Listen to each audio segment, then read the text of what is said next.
starting with our new topic which is respiration in animals. Last lecture में हमने study कर लिया था कि रेस्पिरेशन इन जनरल क्या होता है, प्रोसेस क्या होता है, क्या रिएक्शंस होती है कि food particles, food break down होता है एनर्जी रिलीज करने के लिए. ठीक है, ये सब हम पहले पढ़ चुके हैं और प्लांट्स में कैसे होता है वो भी हमने देख लिया था. तो आज हम स्टार्ट करेंगे हमारा नया topic which is respiration in animals, कि एनिमल्स में कैसे रेस्पिरेशन होता है. अब देखो हमारे पास बहुत सारे टाइप्स के एनिमल्स हैं, ठीक है, जो कि कोई एक्वेटिक है, कोई टेरेस्ट्रियल है, कोई यूनिसेलुलर है. तो सब में क्या होता है कि रेस्पिरेटरी ऑर्गन्स अलग अलग होते हैं, सब में मोड ऑफ रेस्पिरेशन अलग अलग होता है. तो पहले हम वो देख लेते हैं कि क्या कौन से एनिमल्स में क्या मोड ऑफ रेस्पिरेशन होता है. जैसे देखो यूनिसेलुलर ऑर्गेनिजम्स जो होते हैं, यूनिसेलुलर एनिमल्स जो होते हैं उनमें मोड ऑफ रेस्पिरेशन यानी कि जिस ऑर्गन के थ्रू रेस्पिरेशन होता है, जो एक मोड होता है वो होता है सेल मेम्ब्रेन. अब हमने पढ़ा था कि उसके यूनिसेलुलर है तो उसके पास एक ही सेल है, कोई स्पेशलाइज्ड ऑर्गन नहीं है फंक्शंस को परफॉर्म करने के लिए, तो वो एक सेल ही सारे फंक्शन परफॉर्म करेगा, इसीलिए उसमें सेल मेम्ब्रेन के थ्रू रेस्पिरेशन का फंक्शन परफॉर्म होता है.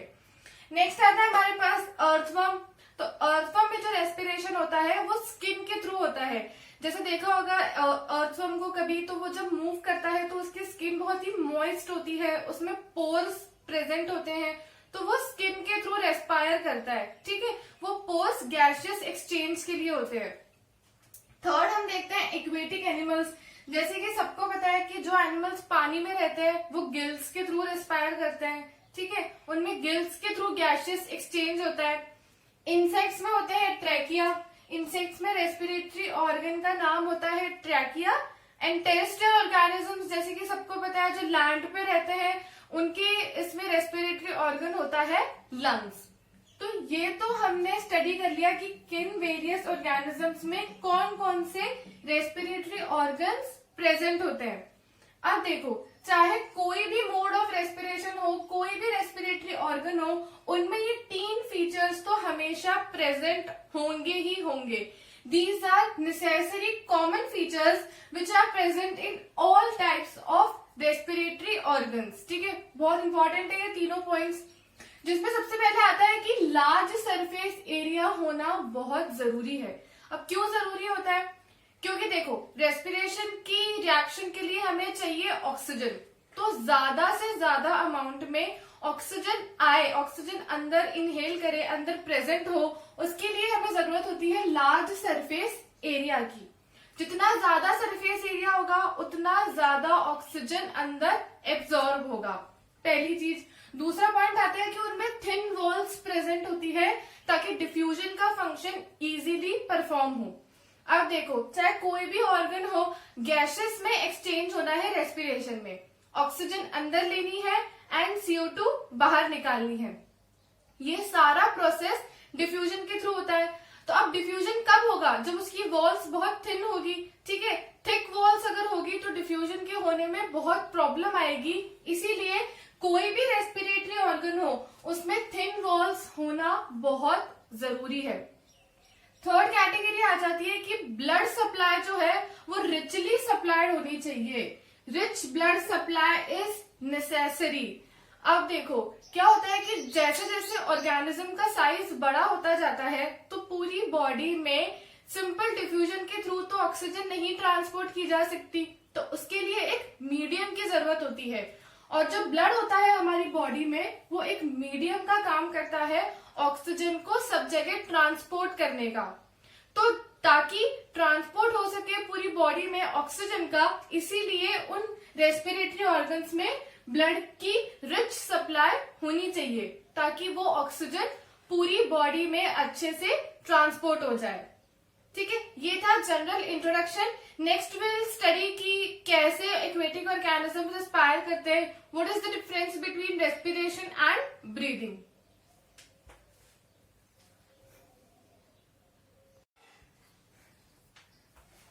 ओके, तो अब क्या होता है कि जो टेरेस्ट्रियल ऑर्गेनिजम्स होते हैं वो तो ऑक्सीजन कहाँ से लेते हैं? एटमॉस्फेयर में जो एयर प्रेजेंट है वहां से हम लोग हमारी ऑक्सीजन ऑब्टेन करते हैं, जो ऑर्गेनिजम्स लैंड पे रहते हैं. लेकिन जो ऑर्गेनिजम्स पानी में रहते हैं वो एयर से तो ऑक्सीजन नहीं ले सकते क्योंकि वो इनसाइड द वाटर है। तो वो क्या करते हैं कि जो वाटर में ऑक्सीजन डिजोल्व है तो वो एनिमल्स वहां से ऑक्सीजन ऑब्टेन करते हैं। अब क्या होता है कि जो ऑक्सीजन है वो वाटर में कम अमाउंट में डिजोल्व होती है एज कंपेयर टू एटमॉस्फेयर। देखो, the oxygen which is dissolve in water वहां से ऑब्टेन करेंगे, और ऑक्सीजन जो होती है वो बहुत लो अमाउंट में डिजोल्व होती है, is very low as compared to the atmosphere. तो क्या होगा कि वाटर में अगर ऑक्सीजन का लेवल कम होगा तो ऑर्गेनिजम्स को बहुत फास्ट ब्रीदिंग करनी पड़ेगी, बहुत फास्ट उसको सांस लेनी पड़ेगी कि ज्यादा से ज्यादा ऑक्सीजन अंदर आ सके, क्योंकि एक बार में कम आ रही है अंदर, क्योंकि कम ही डिजोल्व है पानी में, इसीलिए उनको फटाफट ब्रीदिंग करनी पड़ती है।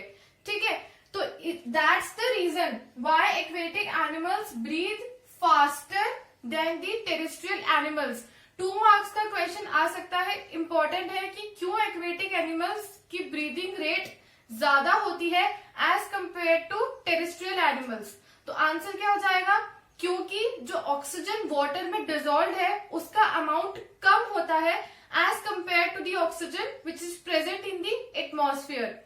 So, due to low levels of oxygen, the organism has to breathe faster so that it can take more and more amount of oxygen inside them. ठीक है, जितनी जल्दी ब्रीथ करेंगे उतना ज्यादा अमाउंट, उतनी ज्यादा बार ऑक्सीजन हमारी बॉडी के अंदर जाएगी, इसीलिए एक्वेटिक एनिमल्स में ब्रीदिंग रेट ज्यादा होती है। तो ये हमें समझ में आ गया, एक 2 मार्क्स का क्वेश्चन हमारा प्रिपेयर हो गया। अब यहाँ मैंने कहा कि फास्टर ब्रीथ करना पड़ता है, और हम टॉपिक पढ़ रहे हैं रेस्पिरेशन। तो क्या फर्क होता है रेस्पिरेशन एंड ब्रीदिंग में, पहले वो देख लेते हैं। देखो, रेस्पिरेशन एक ऐसा प्रोसेस है जिसमें फूड का ब्रेकडाउन होता है एनर्जी के लिए। ठीक है, हमें एनर्जी चाहिए, इसीलिए हमारा जो फूड मॉलिक्यूल था ग्लूकोज वो ब्रेकडाउन हो रहा था और एनर्जी रिलीज कर रहा था। While breathing is a process of gaseous exchange with the environment. मतलब जो हम हमारी नोज से काम करते हैं, जो सांस लेते हैं सांस निकालते हैं, तो उस फंक्शन को कहते हैं ब्रीदिंग। और गैसियस एक्सचेंज की वजह से जो ऑक्सीजन हमारी बॉडी के अंदर गया है, तो उस ऑक्सीजन को यूज करके जो फूड मॉलिक्यूल्स का ब्रेकडाउन हो रहा है एनर्जी के लिए, उस प्रोसेस को रेस्पिरेशन कहते हैं। ठीक है, अब क्योंकि ब्रीथिंग में कोई चेंज नहीं आ रहा, कोई केमिकल रिएक्शन नहीं हो रही, इसीलिए it is a physical process. While respiration में हम रिएक्शंस करते हैं, केमिकल चेंजेस आते हैं, तो इसीलिए respiration is a biochemical process जिसमें केमिकल कॉम्पोजिशन में चेंज होता है। ऐसी रिएक्शंस, ऐसे प्रोसेसेस कहलाते हैं बायोकेमिकल प्रोसेस। तो ये हमने समझ लिया कि what is the difference between respiration and breathing. इसको नोट कर लेंगे, फिर अपन आगे चलते हैं।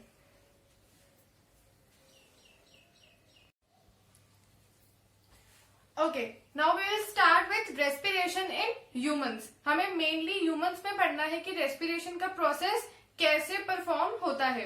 उसके पहले हम एक बार रेस्पिरेटरी सिस्टम को स्टडी करेंगे कि कौन कौन से ऑर्गन्स होते हैं और कैसे फंक्शन करते हैं। पहले ह्यूमन रेस्पिरेटरी सिस्टम समझेंगे और फिर उसका मैकेनिज्म पढ़ेंगे। तो रेस्पिरेटरी सिस्टम में कौन कौन से ऑर्गन्स इन्वॉल्व होते हैं, starting with the nose.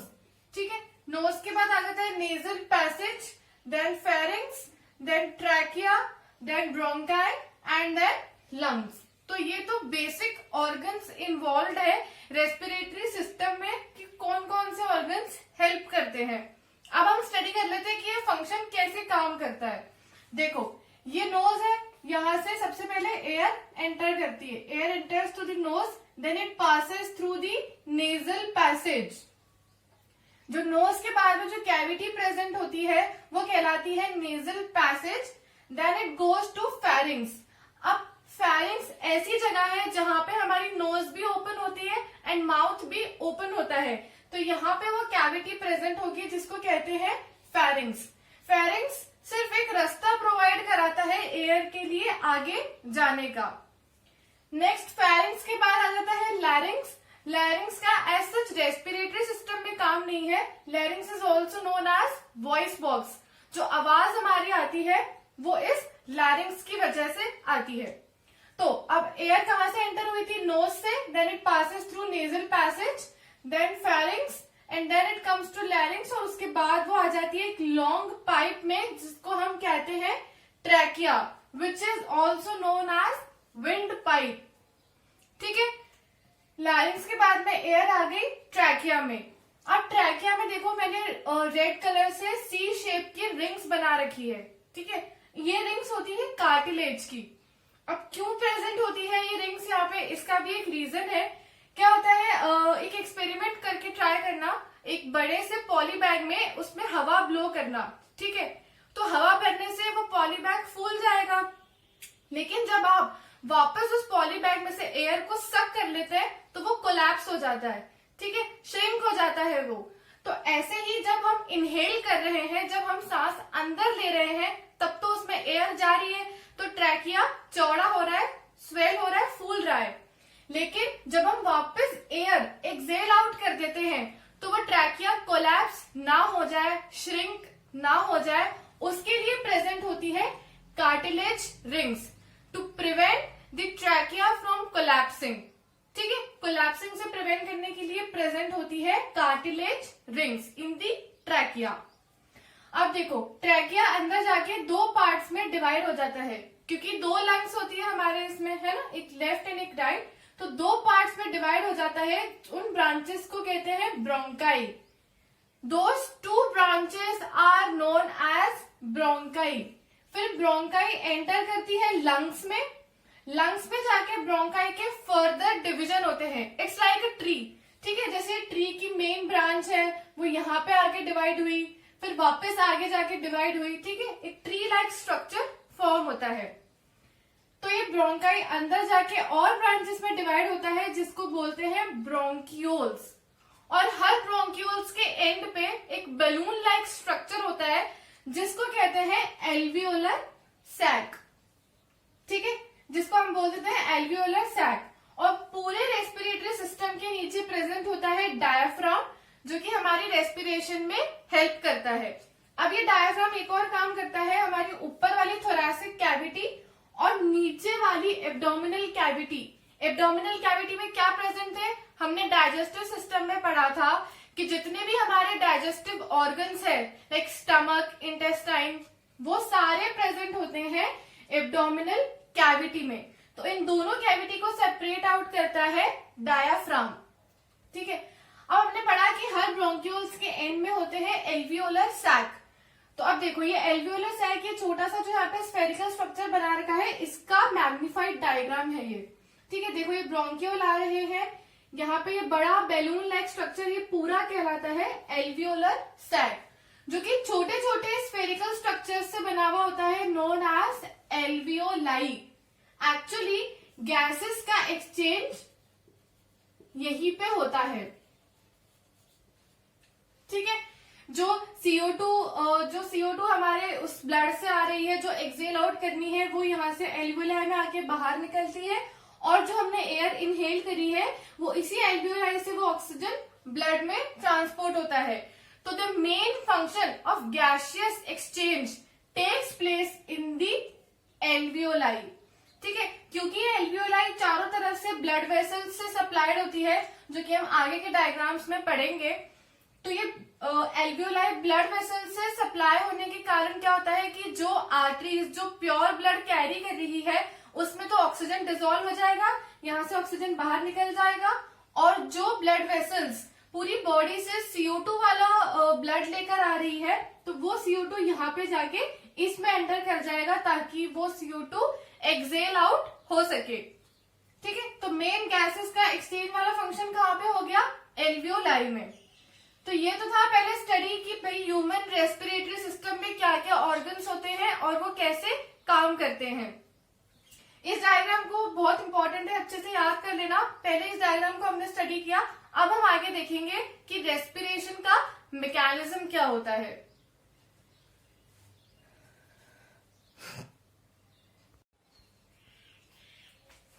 Okay, तो अभी तक तो हमने स्टडी कर लिया कि ह्यूमन रेस्पिरेटरी सिस्टम में क्या क्या ऑर्गन्स होते हैं और कैसे फंक्शन करते हैं। Now we will see the mechanism of respiration.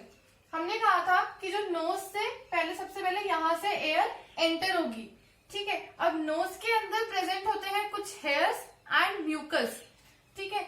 Knows में क्या प्रेजेंट होते हैं? हेयर एंड म्यूकस, ठीक है। इनका क्या काम होता है?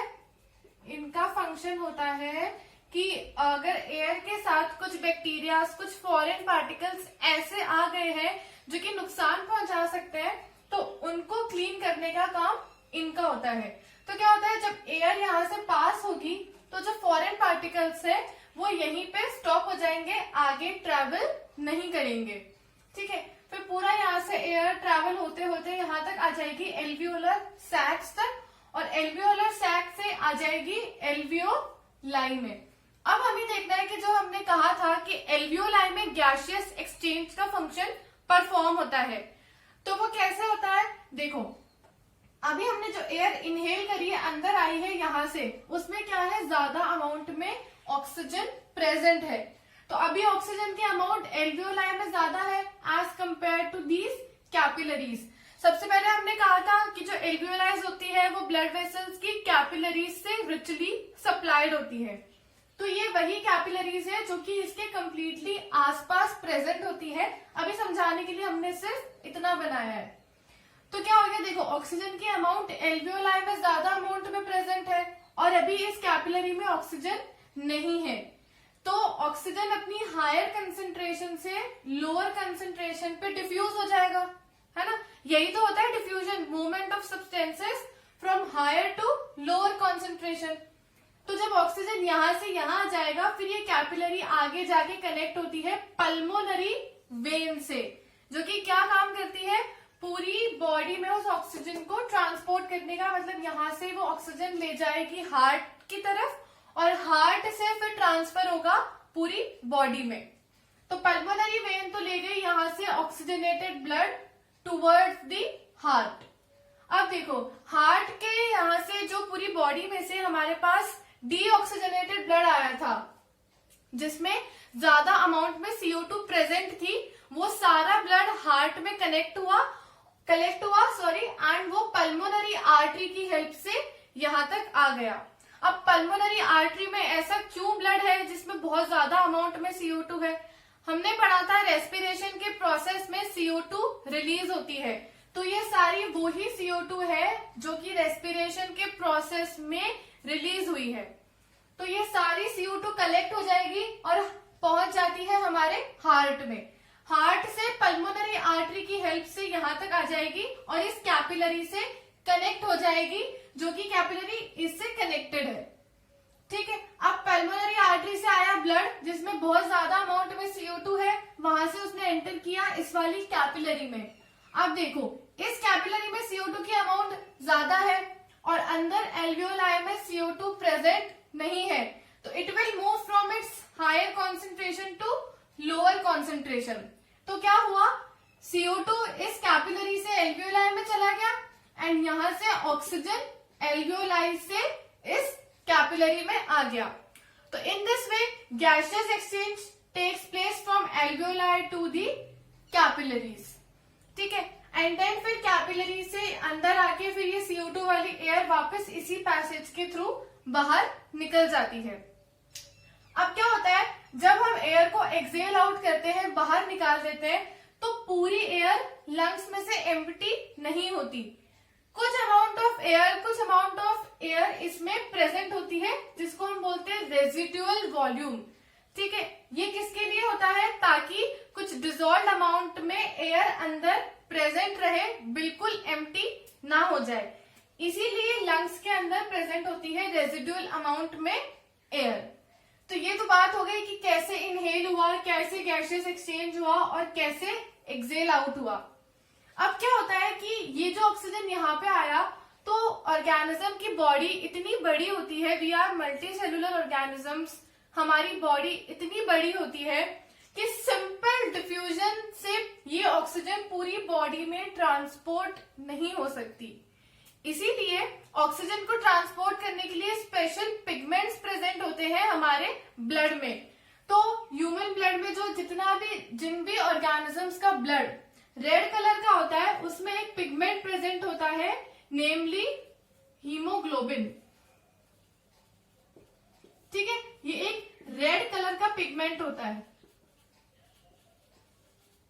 इसी की वजह से हमारे ब्लड को रेड कलर मिलता है।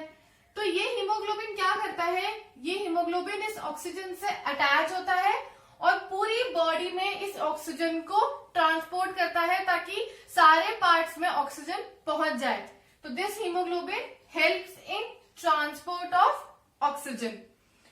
तो ये था हमारा आज का topic, respiration in animals and respiration in human beings. इसका पूरा explanation, respiratory system and mechanism of respiration. अब एक बार इसके हम नोट्स लिख लेंगे तो उसको नोट डाउन कर लेंगे।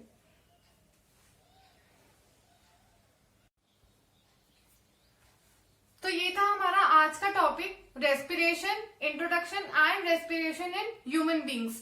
पूरा स्ट्रक्चर एंड मैकेनिज्म, पूरा डायग्राम, रेस्पिरेटरी सिस्टम एक्सप्लेन करने के बाद ये पूरे प्रोसेस की, ये पूरे मैकेनिज्म की एंड ये पूरे रेस्पिरेटरी सिस्टम की एक शॉर्ट समरी है, जिसको नोट्स के टाइप में कह सकते हैं कि पूरा प्रोसेस समराइज्ड फॉर्म में, पॉइंट्स के फॉर्म में लिख दिया है।